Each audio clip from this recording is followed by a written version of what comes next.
Wednesday, April 1st, 2026, 2 days before the crucifixion. Today we read Isaiah chapter 50, verses 4 through 9, Psalm 70, Hebrews chapter 12, first 3 verses, and Gospel John chapter 13, verses 21 through 32. Isaiah chapter 50, verses 4 through 9. The Lord God has given me a trained tongue, that I may know how to sustain the weary with a word. Morning by morning he wakens my ear to listen as those who are taught. The Lord God has opened my ear, and I was not rebellious. I did not turn backward. I gave my back to those who struck me, and my cheeks to those who pulled out the beard. I did not hide my face from insulting and spitting. The Lord God helps me, therefore I have not been disgraced. Therefore I have set my face like flint. And I know that I shall not be put to shame. He who vindicates me is near. Who will contend with me? Let us stand in court together. Who are my adversaries? Let them confront me. It is the Lord God who helps me, who will declare me guilty. Psalm 70. Be pleased, O God, to deliver me. O Lord, make haste to help me. Let those be put to shame and confusion who seek my life. Let those be turned back and brought to dishonor who desire to hurt me.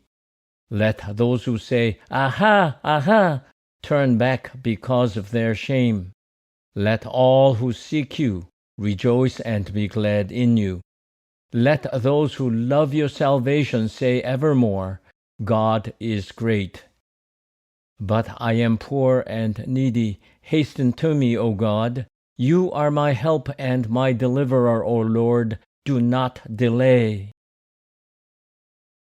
Hebrews chapter 12, verses 1 through 3.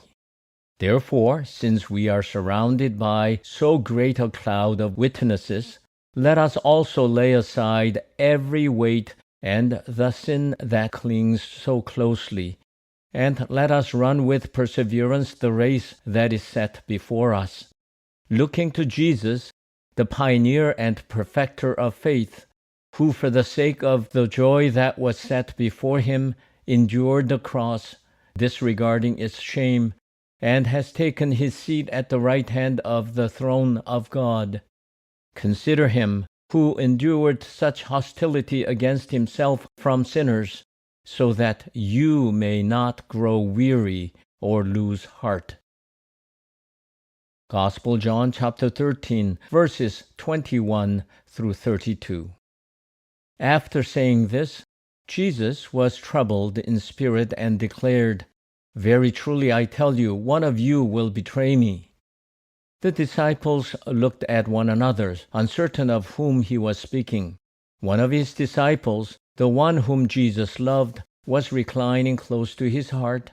Simon Peter therefore mentioned to him to ask Jesus of whom he was speaking. So while reclining next to Jesus, he asked him, "Lord, who is it?" Jesus answered, "It is the one to whom I give this piece of bread when I have dipped it in the dish." So when he had dipped the piece of bread, he gave it to Judas, son of Simon Iscariot. After he received the piece of bread, Satan entered into him. Jesus said to him, "Do quickly what you are going to do." Now no one knew why he had said this to him. Some thought that because Judas had the common purse, Jesus was telling him, "Buy what you need for the festival," or that he should give something to the poor. So after receiving the piece of bread, he immediately went out, and it was night. When he had gone out, Jesus said, "Now the Son of Man has been glorified, and God has been glorified in him. If God has been glorified in him, God will also glorify him in himself, and will glorify him at once."